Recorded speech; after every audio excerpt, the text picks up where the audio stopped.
परमात्मा प्राप्ति के बाद संसार जो है स्वप्नवत असत्य सिद्ध हो जाता है, बिल्कुल असत्य। तो जब असत्य सिद्ध हो गया तो आपका उस शरीर से संबंध ही हट गया।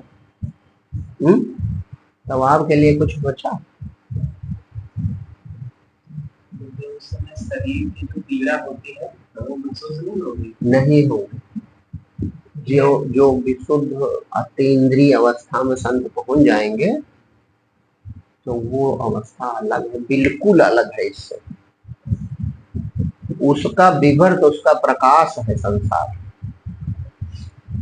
अब चूंकि ये देखने में नजर आता है जब तक शरीर रहता है, तो दूसरे लोगों की नजर से, माने अज्ञानियों की अपेक्षा से कहा जाता है कि प्रारब्ध भोग। लेकिन जो भक्त है उसकी दृष्टि में जगते खत्म, शरीरे खत्म, तो प्रारब्ध की कोई चर्चा नहीं। वो उसके लिए कुछ नहीं है, न शरीर है और न प्रारब्ध है, केवल परमात्मा है, दूसरी कोई वस्तु है नहीं, काम खत्म। लेकिन अब संसारी लोगों को दिखाई पड़ता है, हम लोगों को दिखाई पड़ता है कि बाबा तो खाते पीते भी हैं, चलते भी हैं, इनको देखो आज ये बीमार भी हैं, इनको ये रोग भी है। तो ये हमको सबको दिखाई पड़ता है, तो समझाने के लिए ये कहा जाता है कि प्रारब्ध भोग रहे या प्रारब्ध कच रहा। लेकिन सचमुच उस संत की दृष्टि में जब तत्व नहीं है, दृश्य ही नहीं है, वो अपनी जिस अवस्था में स्थित है वहां पहुंच कर ही हम जान पाएंगे। जैसे रमण महर्षि से एक लोगों ने पूछा, है नहीं प्रश्नोत्तरी, तो एक लोगों ने पूछा कि ज्ञान की दशा में जब बोध हो जाता है तो शरीर रहता है कि नहीं रहता? शरीर की अनुभूतियां, शरीर रहता है कि नहीं रहता? तो रमण महर्षि से उन्होंने कहा, ये प्रश्न तुम क्यों कर रहे हो? तो कहा महाराज जानने ले। तो कहा जो ये जानना चाहता है उसको जान लो। जो ये जानना चाहता है कि रामगढ़ परमहंस के ज्ञान के बाद उनके शरीर में रोग क्यों था, बस उसे आप जान लो, माने अपने को जान लो। फिर अगर प्रश्न बचे तो प्रश्न करना, फिर आपका प्रश्न ही नहीं बचेगा। ये पक्का जानो, जब जगत ही नहीं बचा तो प्रश्न भी नहीं बचा। ये आत्मज्ञानी के लिए बिल्कुल स्वप्नवत भी नहीं कहो। भाई आपका बंधन ये है कि आप एक शरीर में बंध गए, और मुक्ति इससे बहुत अलग है। जैसे उदाहरण हम बताओ, जैसे अभी आपसे कहें कि देखो भैया बाहर ये सब का दिखाई पड़ रहा है, देखो आप एक बार का दिखाई पड़ रहा है, तो का बताओगे एक नजर में? घर है, पेड़ है, दीवार है, यही सब हर आदमी यही बताएगा। और जो सर्वाधिक है, जिसमें सब है और जिससे सब है, उसे नहीं बता पाएगा। ये भौतिक उदाहरण है, इसमें कोई दिमाग भी नहीं लगाना। सबसे ज्यादा का है, सबसे बड़ा का है, सर्वाधिक का है, जो अनंत है का आकाश है। कि कोई कहेगा आकाश है? क्योंकि इतना हम स्थूलतावादी हो जाते धीरे धीरे अपने को शरीर मानकर कि हमारी नजर सूक्ष्म की तरफ जाती ही नहीं। किसी से पूछो तो कहेगा हाँ दीवार है, घर है, ये नीम का पेड़ है, ये आम का पेड़ है, ये फलाना, यही कहेगा। ये धरती है, ये सूरज है, ये चंद्रमा है, ये तारे हैं, सब कहेगा। लेकिन सब जिसके अंदर है, सब आकाश के अंदर है कि नहीं? तो आकाश पहले हुआ, और सृष्टि रचना में भी लिखा है कि सबसे पहले परमात्मा से, जैसे ब्रह्मा जी का मतलब मन कहो चाहे उसे जीव, फिर महत्तत्व, महत्तत्व माने उसी तत्व का विराट प्रकाश परमात्मा, और फिर उससे पहले सबसे पहले कुछ निकला तो आकाश निकला, ये कहा जाता है। तो जब दूसरी वस्तु ही नहीं थी आरंभ में, तो अंत में नहीं रहेगी। अगर आपको अभी बोध हो जाए तो नहीं रहेगी। तो मध्य में जो कुछ दिखाई पड़ रहा है ये भ्रम मात्र। तो भ्रम की चर्चा तब तक है जब तक भ्रम को हम महत्व दे रहे हैं। बात यहां छुपी भाई। स्वप्न में जब तक आप स्वप्न को स्वप्न नहीं जानते हो तब तक बहुत चर्चा होगी, और जाग जाने के बाद कोई चर्चा होगी? स्वप्न के प्रति नहीं होगी, निरर्थक बात है, कहा करें। अब इसी तरह इस जागृत से चूंकि हम जागे नहीं है, तो जागे नहीं है तो हमें हर चीज महत्वपूर्ण लगती है। हमने इसको महत्व दिया कि ये बहुत कुछ है, और ये जब आप स्वयं निराकार होगे तो अब ऐसे समझो, जैसे कहा जाता है घटाकाश, माने एक घड़ा हो उसकी खाली जगह, और महाकाश ये पूरा आकाश। तो कभी घटाकाश महाकाश में बंटवारा हो सकता है? नेत्र का भ्रम हो सकता है कि बंटवारा हो सकता है। एक और बात चंदन समझो, तुम समझ सकते हो, तुम लोग संदीप हो, तुम दोनों लोग, आप भी समझ सकते हो। सूक्ष्म बुद्धि वाला ही पहले इसे समझता है। दोनों समझ सकते हैं। जिसके पास प्रेम भाव है तो वो डूब जाए तो समझ जाएगा, और चूंकि आपके संशय है तो फिर विवेक के द्वारा वो संशय दूर कर लेना चाहिए। तो जैसे एक घड़ा खरीदो आप, ठीक, मान लो आ रहे थे वहां लखनऊ, ट्रेन में बैठे, एक घड़ा पसंद आ गया, आपने ले लिया। अब देखो कितना, मतलब कितना सहज रूप से हम भ्रमित हो जाते। अब घड़ा लेकर आप अपने घर तक आए, तो घड़ा की दीवारें जो मिट्टी की बनी होती है वो तो लाए, तो का अंदर की खाली जगह भी लाए, वही जो खरीदी थी। तो क्या हुआ? वो अनवरत बदलता गया, लेकिन बदल कर भी ना बदला, क्योंकि वो एक रस है। तो एक रस होने के कारण हम जान ना पाए कि ये बदल रहा, जबकि ये भौतिक बात है, बहुत स्थूल बात है, फिर भी लोग भ्रमित हो जाएंगे, सही उत्तर नहीं दे पाएंगे। वो यही कहेंगे नहीं खाली जगह भी वही वाली लाए, लेकिन खाली जगह जब वहां खरीदा घड़ा तो दीवारें तो सरकती हुई चली आई। अब आकाश कितना सूक्ष्म की सरकने का स्थान दे रहा, दीवारें वो सरकती हुई चली आई आपके घर तक, लेकिन अंदर की खाली जगह निरंतर बदलती रही कि नहीं बदलती रही।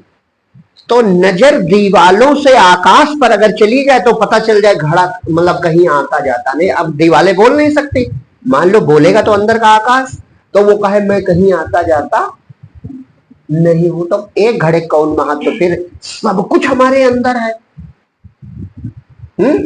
तो मुक्ति इतनी बड़ी होती भैया, उससे भी बड़ा वो ज्ञाता तत्व जो साथ में उसको लेके बस में बैठा यहां तक आया, वो ज्ञाता तत्व भी हर जगह इसी तरह विद्यमान है। ये रहस्य जो समझेगा वो पूर्ण बोध को प्राप्त करेगा। जैसे घड़ा तैरता ही तो है आकाश में, अंदर बाहर ऊपर नीचे आकाश निरंतर बदल रहा है, यूं कहेंगे कि वो सब जगह है। एक रस होने के कारण हमें बदलाव का बोध नहीं होता।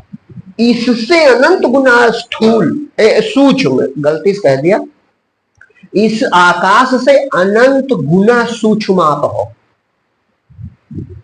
आप ही आकाश के अवकाश को सिद्ध करते हो, आप ही ब्रह्मांड व्यापी नहीं अनंत ब्रह्मांड व्यापी हो। इस आकाश के अवकाश को सिद्ध करने वाले आप हो। तो जब वो दशा आपकी हो जाएगी, फिर एक घड़े में क्या दिक्कत है, इसमें कोई बात बचेगी? तो रमन महर्षि ने कहा पहले जो जानना चाहता उसे जान लो, फिर प्रश्न बचेगा तो पूछ लेना। किसी ने पूछा ये बताओ जीवन मुक्त होते हुए महाराज जनक जी कैसे राजकाज कर सकते हैं, क्योंकि व्यवहार के लिए अहंकार जरूरी है। तो कहा ये प्रश्न किसका है? ये प्रश्न जनक ने तो पूछा नहीं, तो जनक की समस्या उन्हें पूछने दो, तुम मत पूछो।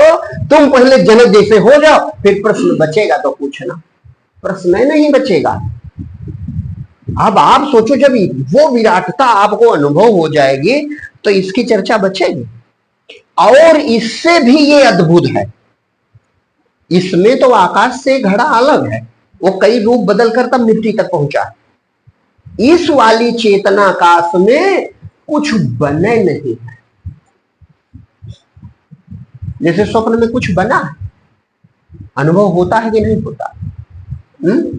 अनुभव होता है। तो इसी प्रकार से इस समय भी अनुभव तो हो रहा है, लेकिन बना कुछ नहीं। तो जिसको ये बोध हो गया कुछ बने नहीं है, तो फिर कहां रोग बचा, कहां शरीर बचे, कहां संसार बचा? और लीला मात्र वही जो एक दिन बताए थे कि तभी वो लीला कर पाता है जब झूठ हो जाता भैया। एक दिन कुछ भक्तों ने कहा रामगढ़ परमहंस से कि महाराज आपकी तो काली माता से बातचीत होती है, तो काहे ना उनसे कह देते हो कि इसे ठीक कर दे। आप समर्पण देखो, पूर्णता, चाहे पूर्ण ज्ञान का हो चाहे पूर्ण भक्ति, वो एक ही चीज। कहा आपकी तो काली माता से महाराज बातचीत होती है, तो काहे ना एक बार उनसे कह दो और आपका ये रोग ठीक कर दे। तो कहा मैंने कितनी बार कहा तुम माता से डांट खिलाओगे? अरे समर्पण का मतलब ये शरीर उनका है कि हमारा? भाई कल भजन गाया तुमने, तन मन तुम ही हो, जीवन तुम प्राण हो हमारे। तो जब शरीर उनका है तो उनकी मौज होगी, तभी तो ये बात है। जब उसकी मर्जी के बिना पत्ता नहीं हिलता तो एक महान भक्त में रोग कैसे हो सकता? तो समर्पण, पूर्ण समर्पण। अरे जब शरीर उनका है माता जी का, तो कहा हमें डांट खिलाओ? वो अभी कहेंगे कि शरीर क्या तेरा है? तो इस दृष्टि से और छुट्टी बात है। भाई उसकी मर्जी बगैर पत्ता नहीं हिलता। तो अगर हमारा पूर्ण समर्पण है, हमारे शरीर में कुछ राबिया, एक संत हुई राबिया का सर बहुत दर्द करे, इतना दर्द करे कि सहन न करे। तो एक दिन उनके भी शिष्य थे, राबिया भी बहुत प्रसिद्ध फकीर हुई, औरत थी। तो उनके शिष्य ने कहा कि आप क्यों नहीं ऊपर वाले से कह देते ये सरदर्द क्यों है? तो कहा उसकी मर्जी के बिना, उसका उत्तर था राबिया का, उसने कहा उसकी मर्जी के बिना पत्ता हिलता? तो कहा नहीं, ये तो सुना है। तो कहा जब पत्ता नहीं हिलता तो मेरा सर कैसे दर्द कर सकता? तो कहा करता, तो कहा उसे मजा आता होगा, और जिसमें वो राजी रहे उसी में हम राजी रहेंगे, यही तो हमारी इबादत। भाई उसकी मर्जी के बिना जब पत्ता नहीं हिल सकता तो हो सकता है उसे मजा आता हो हमें दर्द देने। तो ठीक है, उसको मजा आवे, हम इसी में खुश हैं, थोड़ा दर्द सही लेंगे, तो कोई समस्या बचेगी? भक्तों की समझ में केवल पहुंच जाओ, बस समस्या खत्म। भाई प्रभु की मर्जी के बिना पत्ता नहीं हिल सकता, तो आपके साथ जो कुछ हो रहा है उसकी मर्जी होगी। अब समर्पण जिसका नहीं है वो प्रश्न उत्तर करेगा, और जिसका समर्पण है तो वो राजी है, ठीक है जो कुछ हो रहा है। और अगर पूर्ण बोध हो जाएगा तो कुछ हो भी नहीं रहा, वो असली बात है कि कुछ नहीं हो रहा। भाई स्वप्न में कुछ हो रहा तो फिर यहां भी कुछ नहीं हो रहा है, बस अंतर है कि ये दृढ़ स्वप्न है, वो मध्यम कोटि का स्वप्न है। एक दिन स्वप्न के 3 प्रकार बताए, तुमने नहीं सुने? योग वशिष्ठ में लिखा है, वशिष्ठ जी भगवान राम को बताते हैं कि ये सृष्टि जो है संकल्प मात्र है और 3 प्रकार की होती है। ये बात हम एक बार बता चुके। सृष्टि, जो सृष्टि की रचना, तो कहा जो अनंत चेतना है, जो परमात्मा है, उसका संकल्प मात्र है ये सृष्टि। इसीलिए इसको सर्ग या इच्छा भी कहा जाता है, हरि इच्छा, ये प्रभु की इच्छा मात्र। तो सृष्टि का स्वरूप इसमें राम जी को भगवान वशिष्ठ जी बताते हैं भगवान राम को कि जैसे आप, अब आप अपने से समझो, जैसे आप उदाहरण के लिए बैठे बैठे कुछ सोचो, पहले तो सिद्धांत समझ लो। जैसे उदाहरण के लिए नीम का पेड़ है बहुत बड़ा, तो नीम के पेड़ में जो फल आते निमौली। तो एक निमौली एक फिर से नीम का पेड़ तैयार कर सकती है कि नहीं? माने वो अपने पिता के समान क्षमता रखती है कि नहीं? भाई एक ही निमौली से तो वृक्ष बना, तो उसमें जो अनंत नीम के फल लगते हैं, हर फल एक बना सकता है कि नहीं बना सकता? मतलब वो क्षमता उसमें बनावे या ना बनावे तो अलग बात। बस इसी तरह इस सृष्टि के जो ब्रह्मा जी हैं वो मन ही है, और उसमें हम सब मान लो फल की तरह है हमारे मन। तो आप भी ब्रह्मा जी के समान सृष्टि रच सकते हैं। अब कैसे बनती, अब वो उदाहरण समझ लो। उन्होंने कहा 3 प्रकार की सृष्टि होती है। एक को कहते हैं मृदु सृष्टि, दूसरी को कहते हैं मध्यम सृष्टि, और तीसरी को कहते हैं तीव्र सृष्टि। तो मृदु सृष्टि क्या है? आप बैठे बैठे कुछ सोचो, क्योंकि कल्पना ही सृष्टि है। तो बैठे बैठे कुछ सोचो तो क्या होगा, उसके मानसिक चित्र बनेंगे आपके अंदर। चाहे जो सोचो, जो आप देखे हो या नहीं भी देखे हो, कल्पना कर रहे हो, तो उसके मानसिक चित्र बनेंगे। तो मानसिक चित्र तो बन रहे हैं। उदाहरण के लिए आप अपने विभागे में ले लो कि ट्रेन से हम जा रहे हैं तो ट्रेन दिखाई पड़ेगी, मानसिक चित्र बनेगा, लेकिन सचमुच आप उसमें बैठ के नहीं जाओ।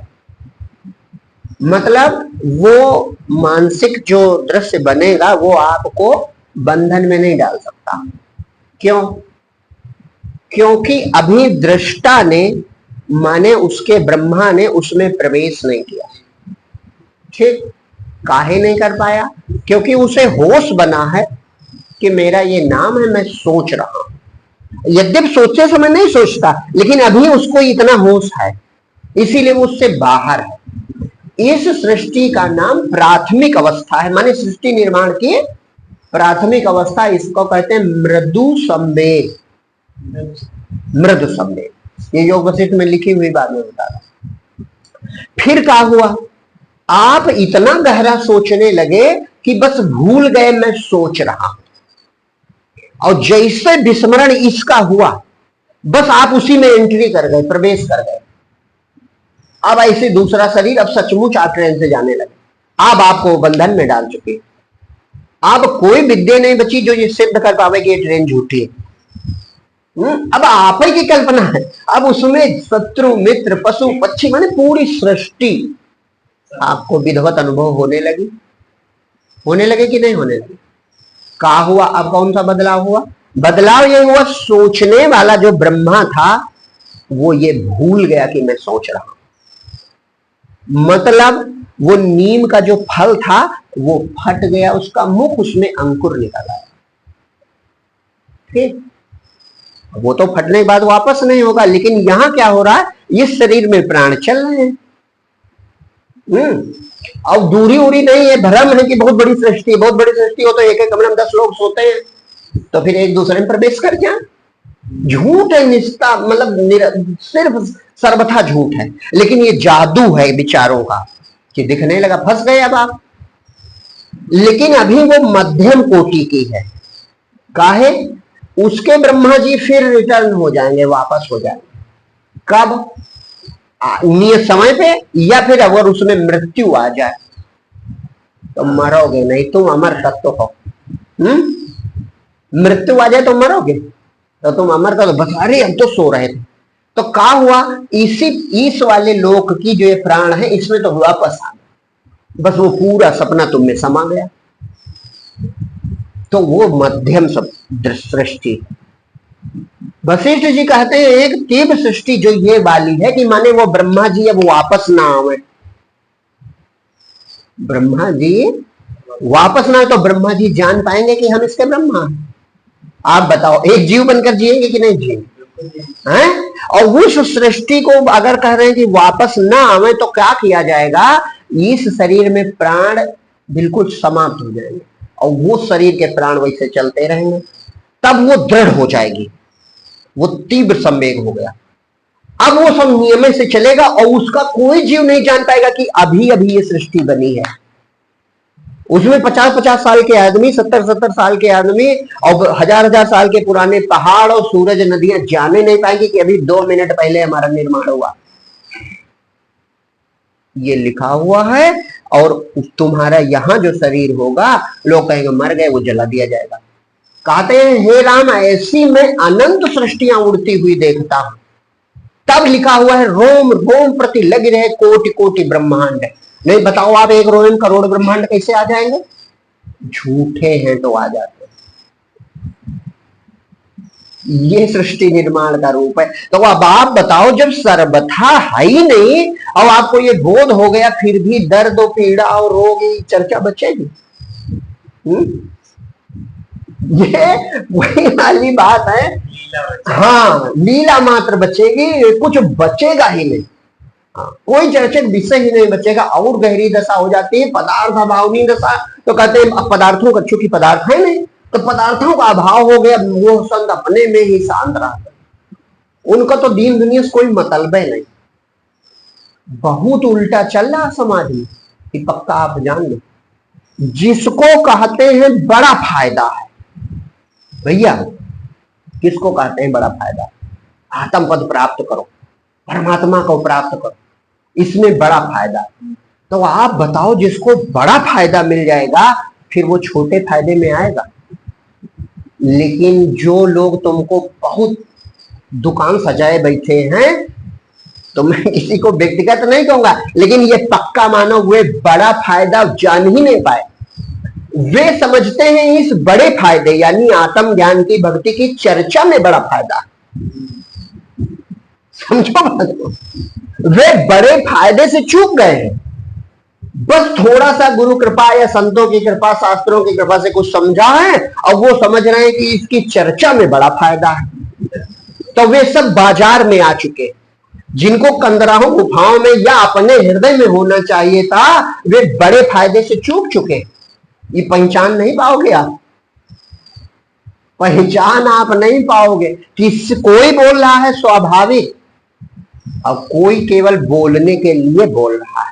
उसको पाता है कि बोलने में बड़ा फायदा है, अनुभव करने का फायदा उसको पता नहीं, क्योंकि उसमें शांत होना है, उसमें मरना है, उसमें मिट जाना। और जो मर गया, मिट गया, अपने में डूब गया, वो फिर बाजार में टहला। वे ही तो पूर्ण थे, और उन्हीं का प्रकाश आज तक समाज में, संसार में रहेगा, क्योंकि वे परमात्मा हो जाते हैं। और ये जो टिमटिमा रहे हैं, ये सब बुझ जाएंगे, ये पक्का जानो। ये बुझ जाएंगे, क्योंकि अहंकार कितने दिन चमकेगा। तो बेचारे भोले भाले भक्त तो समझ भी नहीं पाएंगे कि ये बड़ा फायदा जिसे बता रहे हैं, जिसकी बात कर रहे हैं, अगर ये उसमें होते तो बताना मुश्किल होता। भाई, जिसका किसी मान लो उद्योगपति है, उसका बड़ा फायदा है, तो वो उद्योग करता है कि उद्योग की चर्चा करता है? तो जो उद्योग की चर्चा में पड़े हुए हैं, तो अब दोनों में बहुत अंतर है, ये आप मान लो। वो जो बिल्कुल बताने में तल्लीन है, तो पक्का जानो उसने बड़ा फायदा प्राप्त नहीं किया। और जिसको बड़ा फायदा प्राप्त है या हो रहा है, वो पूछने पर जरूर बताएगा। बताया सबने, अब लोग तर्क करेंगे कि बताया तो सबने, बताया तो बुद्ध ने भी, बताया तो महावीर ने भी, बताया तो कबीर ने भी, लेकिन दोनों में भेद है। उन्होंने पूछने पर बताया, उन्होंने पूछने पर बताया। लोग गए उनके पास, उनसे चर्चा की, पूछा तो बताया। क्यों? क्योंकि ये अमृत बात थी, तो उन्होंने कहा भैया इसमें बड़ा फायदा, तुम इसी में आ जाओ। भैया इस क्षेत्र में बड़ा फायदा, तुम इसमें आ जाओ। लेकिन उन्होंने बताने के लिए नहीं बताया, बात करने के लिए बात नहीं की, पूछने पर किसी के कल्याण के लिए बताया। इसीलिए वो परिवर्तन ला सके। काहे? उनमें सच्चाई थी। नहीं जाता सांच में आंच होती, भाई वो परिवर्तन कैसे कर पाए? ये जो महान संत होते कितना परिवर्तन कर देते, क्योंकि वो सच्चे होते और वास्तव में वे विराट ही हो जाते। वास्तव में जब वो आकाश तत्व जो चेतना चिदाकाश है उसमें स्थित हो गए तो वही उनका रूप होता है। अब वहां अहंकार तो होता नहीं। तो जब अहंकार नहीं तो कौन बोले, कौन समझावे? तो आपका जैसे राम भगवान को बोध होने लगा धीरे धीरे, ये योग वशिष्ठ ग्रंथ सुनते सुनते माने आत्मज्ञान सुनने से उन्हें बोध होने लगा। तो उन्होंने अचानक पूछा तो गुरुदेव आप कहते हैं कि अहंकार रहित हो जाओ, तो क्या आपको ये भाव नहीं उठता कि मैं वशिष्ठ? तो वशिष्ठ जी मौन हो गए। तो 5 मिनट तक मौन रहे, माने थोड़ी देर मौन रहे। अब उस सभा में विश्वामित्र जी भी बैठे थे, दशरथ जी भी थे, अयोध्या के सभी बहुत श्रेष्ठ लोग सब बैठे हुए। तो पूरी सभा सन्नाटा हो गया। तो राम भगवान ने कहा गुरुदेव कोई अपराध हो गया हो तो क्षमा करें, हमें ये ना पूछना चाहिए था। क्या कहा? नहीं नहीं ला, अब तुम बोधवान हुए हो इसलिए मैंने मौन से उत्तर दिया। जो दो बोधवान है तो मौन ही उनका उत्तर। लेकिन जब तक तुम्हें बोध नहीं था तो तुम्हारी ही प्यास हमारे हृदय में बैठ के तुमको समझाती। मेरे हृदय में मैं वशिष्ठ हूं ये उसी तरह आता है जैसे पर्दे पर नदी बह रही।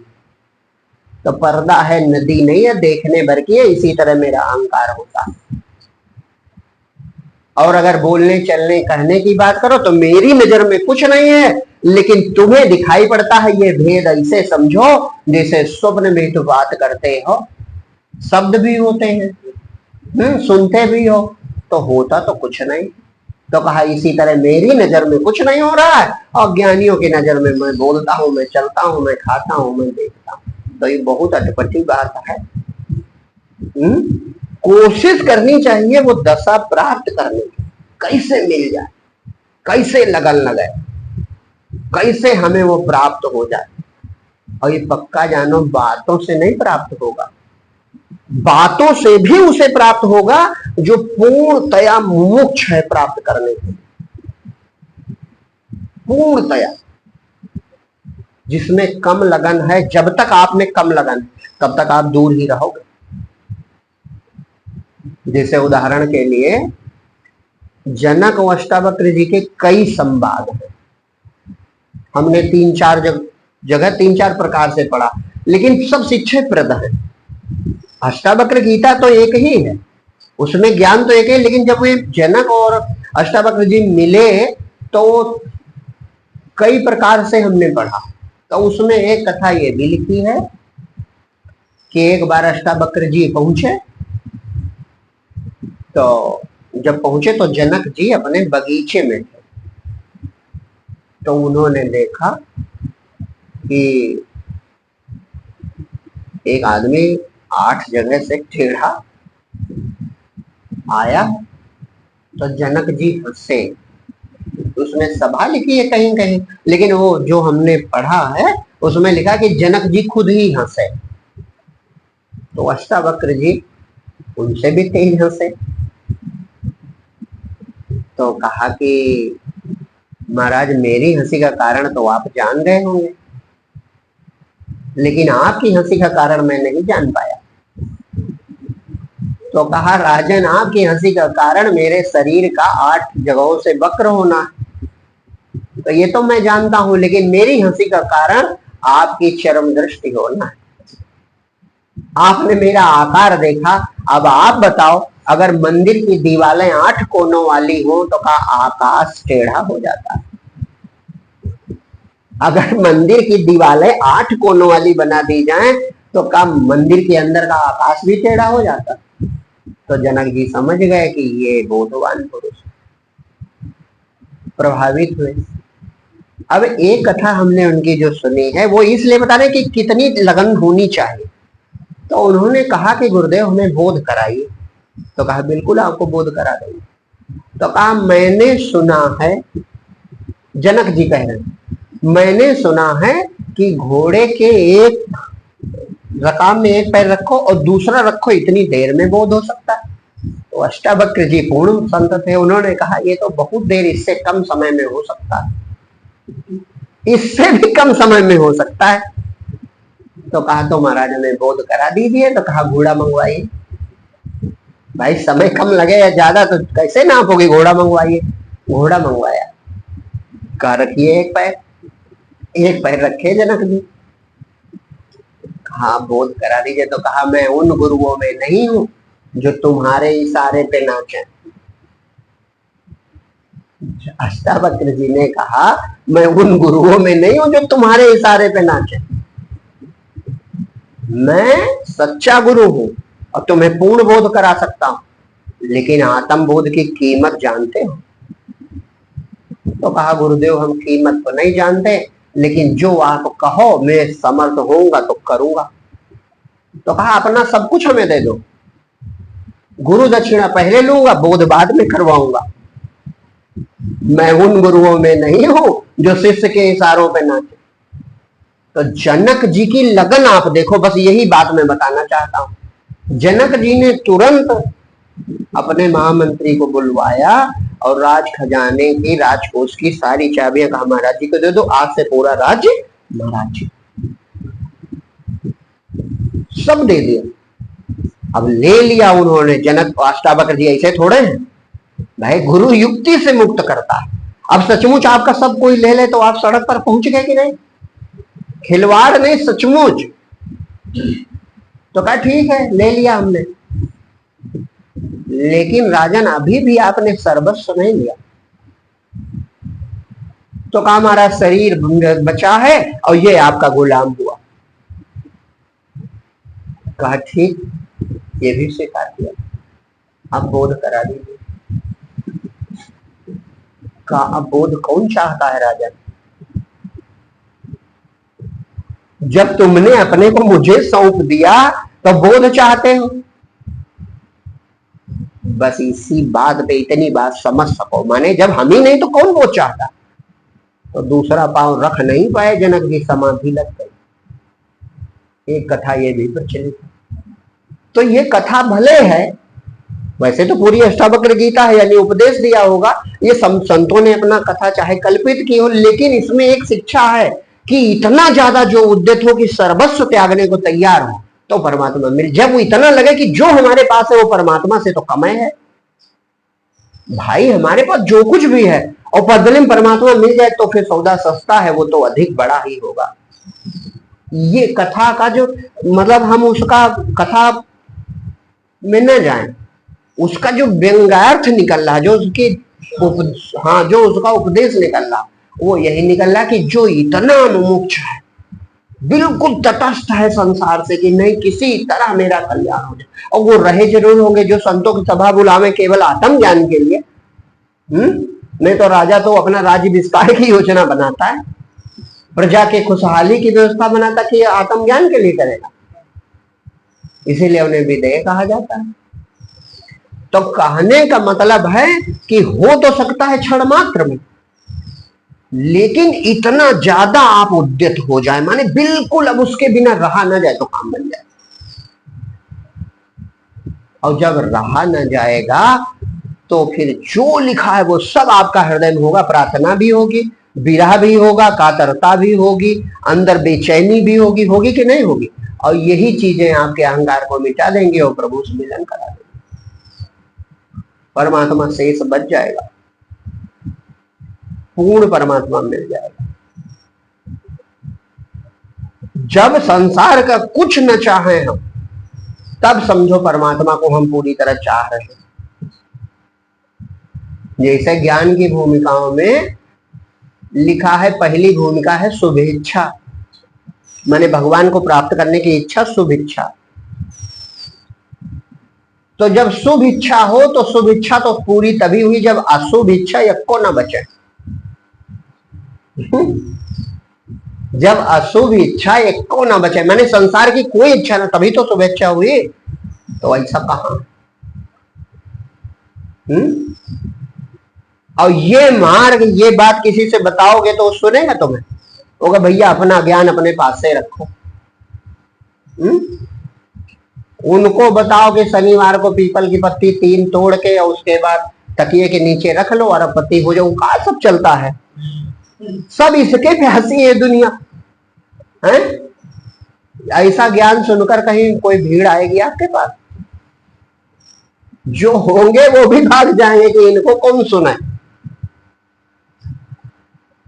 है ऐसा चंदन की नहीं? तो ये बहुत कठिन है डगरपन घट के, इसे आसान न जानो। पक्का और अमीरी रास्ता, ये तो शायर सूरों का, ये अमीरी रास्ता है। ऐसी अमीरी मिलेगी कि फिर सब गरीबी दूर हो जाएगी। लेकिन ये असली अमीरी कोई नहीं चाहता। असली अमीर की पहचान का है। कहना बहुत आसान है, कसौटी बहुत कठिन है भैया। एक तुलाधार हुए वैश्य, अब एक हुए हैं तुलाधार शूद्र। दो तुलाधार हुए। तुलाधार नाम है। तुलाधार वैसे भी बड़े महान संत थे, उनकी कथा महाभारत में आती है। और तुलाधार शूद्र जो हैं वो भी बड़े महान भक्त हैं। उनकी कथा लिखी कि पूर्ण आत्मनिष्ठ है। पूर्ण आत्मनिष्ठ माने जो अभी कह गए बड़ा लाभ, आत्म लाभ। तो जो सचमुच अमीर है, या तो भाई आत्म धन कुछ होता नहीं, अब अगर सचमुच है तो वो डिगेगा। तो बाहर से लिखा भी है कि 7 टूक को पीन की साधु न माने संग, और राम अमल माता फिरे गिने इंद्र को रंग। वो इंद्र को भी गरीब देखता है कि इंद्र भी बेचारा है गरीब का है। कोई तपस्या करता है तुरंत इंद्र दौड़ने लगता, जल्दी तपस्या करने का पद ना हमारा चला जाए। तो जिसको चाहिए वो गरीब हुआ भाई। जिसको कुछ चाहिए तो गरीब हुआ कि नहीं हुआ? और भक्त गरीब ने, परमात्मा जिसको मिल गया, जिसका परमात्मा से संबंध है, वो गरीब है।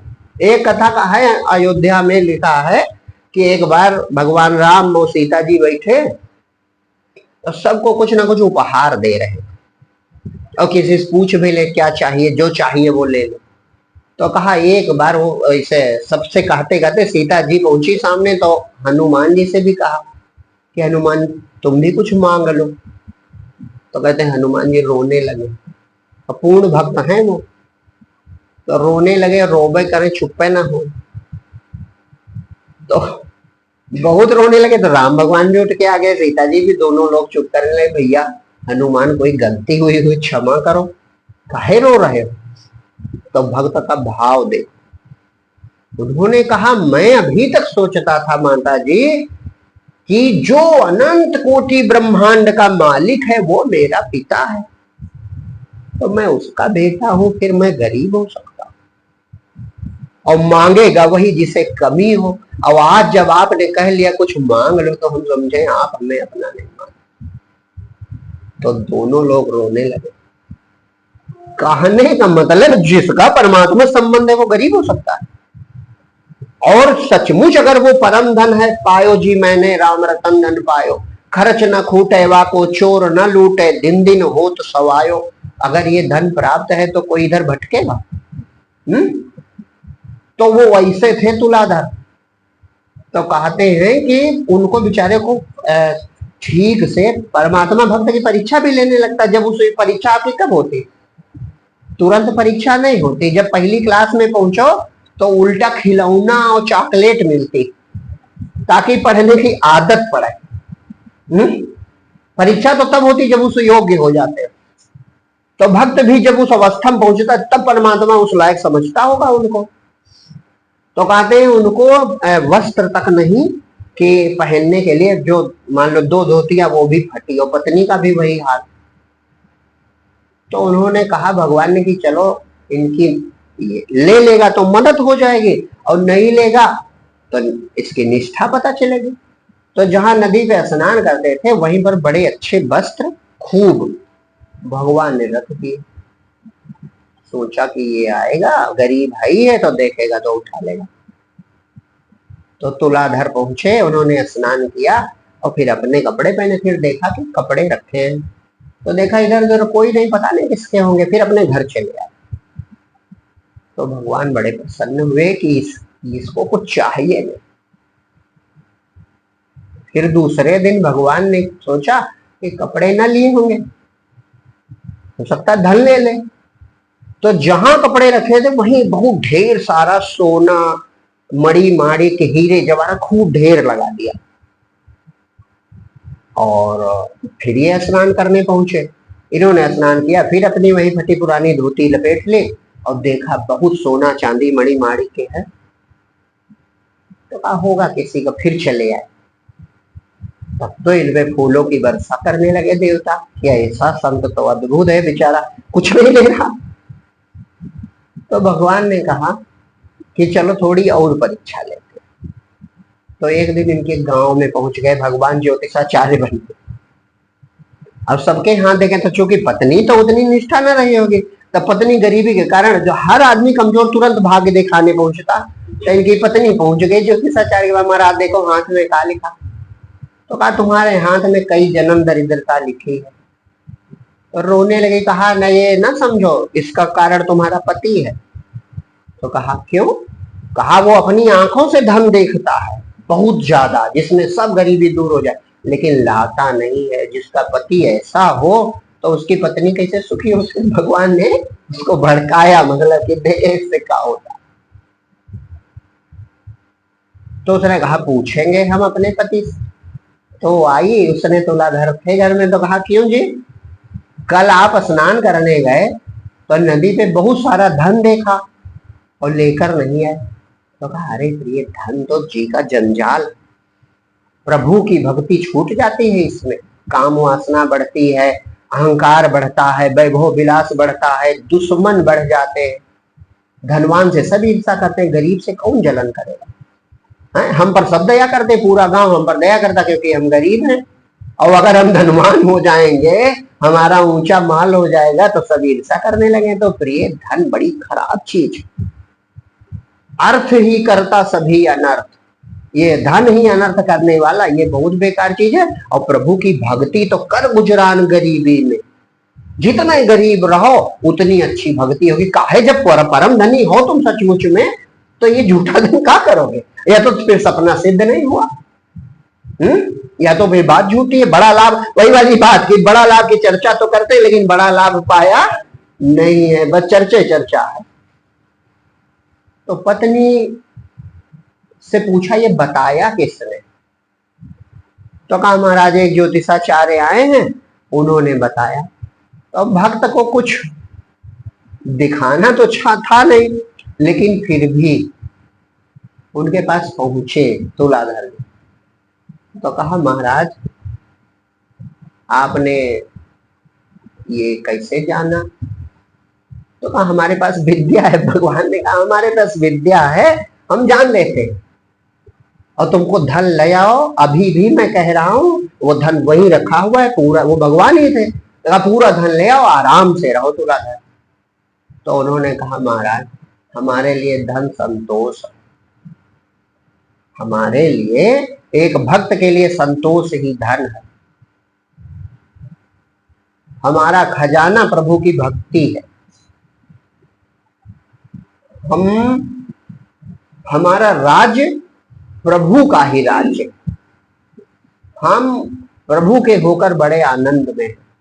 और अगर धन ले आएंगे तो पक्का जानो भक्ति छूट जाएगी, भक्ति छूट जाएगी, प्रभु का आनंद छूट जाएगा और इसी भोग वैभव विलास में फंस के मरेंगे।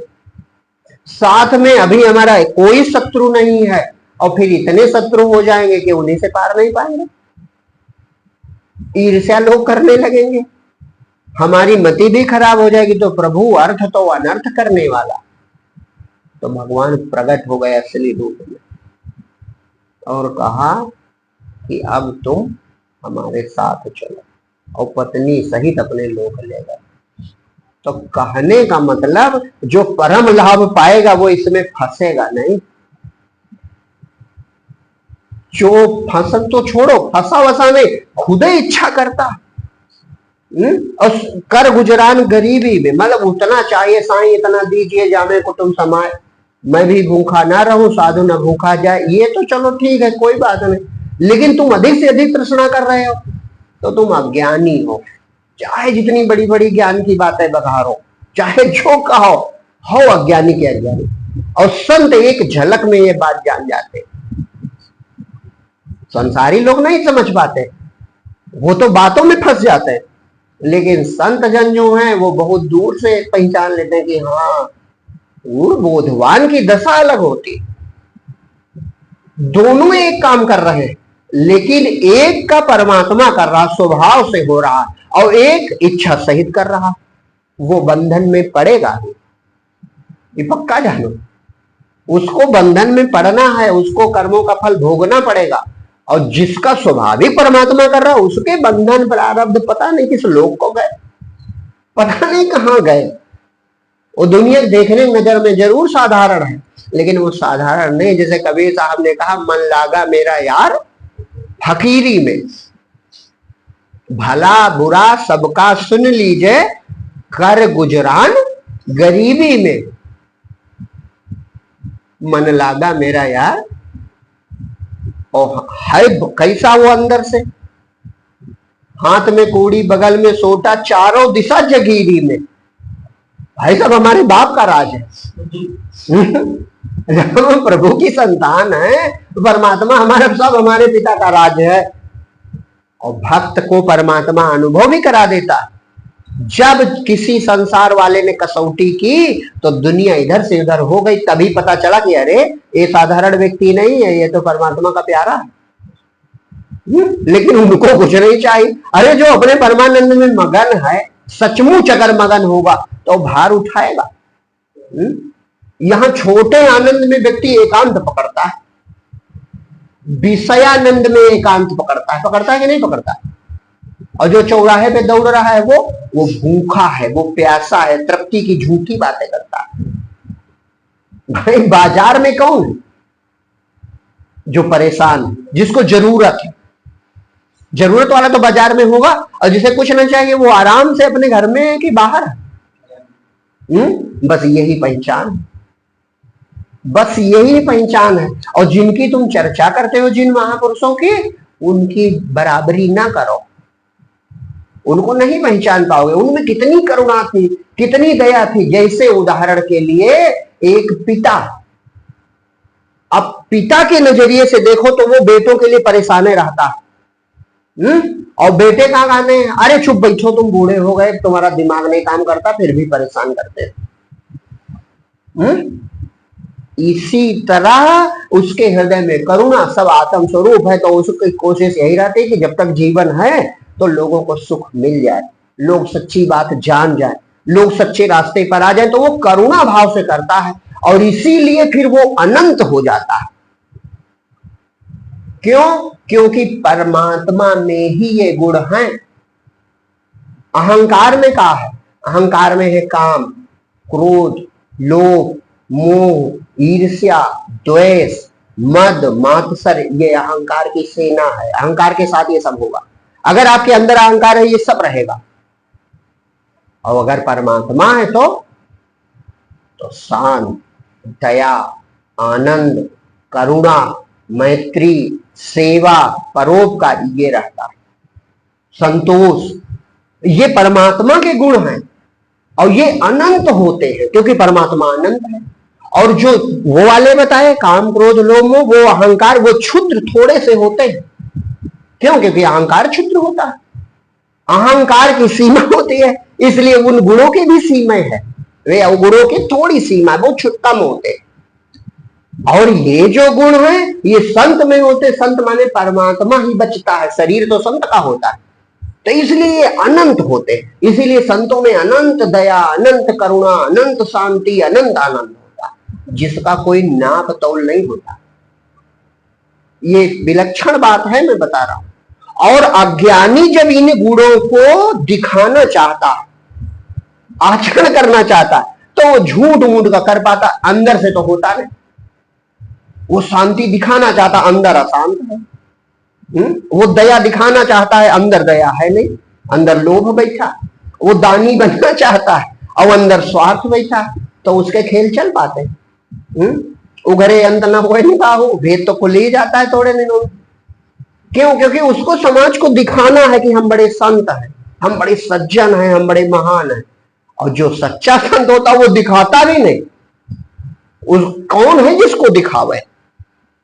भाई दिखाया किसको जाता है? दूसरे को। और जब दूसरा बच्चे भाई नहीं किया तो कहा दिखाओ? आप अपने घर में किसी को दिखाओ? अपने पिता माता भाई बहन तो बहुत बंटन के रहोगे का?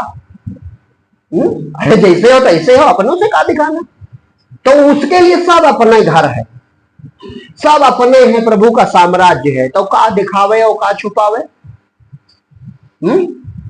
अच्छा पिता अपने बेटा से मांगे और बेटा ना दे तो वो का अपमानित महसूस करेगा? इसी तरह संत महापुरुष होते हैं, किसी से कुछ भी कह सकते हैं और कह देते, और वो कुछ ना करे फिर भी उन्हें नाराजी नहीं होती, कहते हैं बेटा हमें नहीं जानता, हम तो जानते हैं। और कहेंगे तो उसमें भी कल्याण छुपा होगा, ये पक्का जानो, वैसे नहीं कहेंगे। तो संत की लीला संते जाने, संत बनने से नहीं होगा, आचरण करने और न ज्ञान बघारने से होगा। संत होकर फिर ये सब अपने आप होता, संत जानता भी नहीं हम बड़े दयालु, उसको ये सब थोड़े हो सकते। हमें बड़ी शांति है, हमें कुछ नहीं, कोई चर्चा नहीं करता, वो अमृत पी रहा है, अपने अमृत में मगन है, भक्ति के रस में, दुनिया का लेना देना। हाँ ये है, दुनिया को दुखी देखता है तो दुखी पाए दया बरसाई, दुखी देखा तो दया आ गई मन में कि अरे इनका भी कल्याण हो जाए, ये भी सत्य प्राप्त कर। तो भैया संत की महिमा संत जाने। तुलसी कहे संत हम चीन, हाँ कोई कहे संत हम चीना, तुलसी कान हाथ धल्ली ना, कैसे पहचान पाओगे? बहुत अद्भुत बातें हैं जो पूर्ण होते हैं संत महात्मा उनके। और आजकल तो इतना सरल हो, ब्रह्म ज्ञान के नीचे करे ना दूसरी बात। अब का है वो कौड़ी लाग करे थे, घोर विप्र गुरु घात, 2 रुपए के लिए कहो जान ले ले, और बघा रहे ब्रह्म ज्ञान। वो ब्रह्म ज्ञानी है, ये कोई साधारण खेल नहीं भैया। जिन्होंने अपना जीवन परमात्मा का अर्पित कर दिया तब उनको परमात्मा प्राप्त हुआ, और उसके बाद फिर उनके हृदय से परमात्मा का स्वर फूटा, उन वे फूल की तरह खिला उनका जीवन, और परमात्मा की सुगंध संसार में फैली। ऐसे ये संत महापुरुष हैं जिनकी हम सब चर्चा करते हैं। अरे उनके चरण की धूल मिल जाए, उनकी कृपा मिल जाए, संतों की दया मिल जाए, तो इतनी याचना करो, इतने बहुत। काहे? वे परमात्मा के इतने प्यारे होते हैं। कहता है परमात्मा की मैं अपनी बात तो नहीं रखता, प्रबल प्रेम के पाले पड़कर प्रभु को नियम बदलते देखा, और अपना मान भले टल जाए भक्त का मान न टलते देखा। भक्त ने जो कह दिया प्रभु ने वो कर दिया, जो कह दिया। अंगद ने कह दिया, वो एक कथा हम कहा कर रहे, अंगद ने कह दिया। अब ये कथा में नहीं लिखा, अंगद ने कह दिया कि हमारा पैर अगर हटावे तो राम भगवान लौट जाएंगे, फिर राम सीता में, ये तो कथा में लिखा है। लेकिन ये सुन के देवता थर थर कांपने लगे। देवता जितने थे, क्योंकि उनको लगा अरे जाति का बंदर कितना अहंकारी है, और लंका में थे ही सब देवता, सूक्ष्म रूप से पहुंचे, अरे तेरी बुद्धिमती मारी गई है, इतना घमंडी तू। ये रावण है, कैलाश पर्वत उठाने उठा के फेंकेगा तो जाके समुद्र के पार गिरोगे। अरे कोई और बात करो, नहीं तो ये हमारी सब योजना धरी धरी रह जाएगी। भाई तुम दूत बन के आए हो, भगवान के मालिक तो हो नहीं, और कैसे कह दिया कि मेरा पैर उठावे तो राम लौट जाए? राम क्यों लौट जाएंगे? तो देखा देवताओं को कांपते हुए, तो अंगद कहता है कि चिंता न करो तुम। अंगद कहता चिंता न करो देवताओं से, कोई सोचे इसे डिगा दे, अपने पैर की तरफ दिखाकर कहा, काश कोई सोचे इसे डिगा दे, उसकी खैर नहीं है, और यह तो है विश्वास भक्त का मेरा पैर नहीं। मैंने प्रभु के भरोसे टिकाया है, और भगवान भक्त का अपने भरोसा टूटने, प्रहलाद का नहीं टूटने दिया। तो अंगद को भरोसा है कि हमने कह दिया तो कह दिया, अब चाहे धरती को ही पूरा उठावे तो उठावे, बाकी कोई उपाय नहीं। रावण नहीं, हजारों लाख रावण मिलके जोर लगावे, राम भक्त का अटल भरोसा तनिक डिगा न पावे। मेघनाद से महाबली भी उस दिन हार गए, और बात भक्त की कभी दयानिधि टलने नहीं दिए। तो संतों की ही कृपा मिल जाए, सदगुरु की कृपा मिल जाए, बस हमारा कल्याण हो जाए।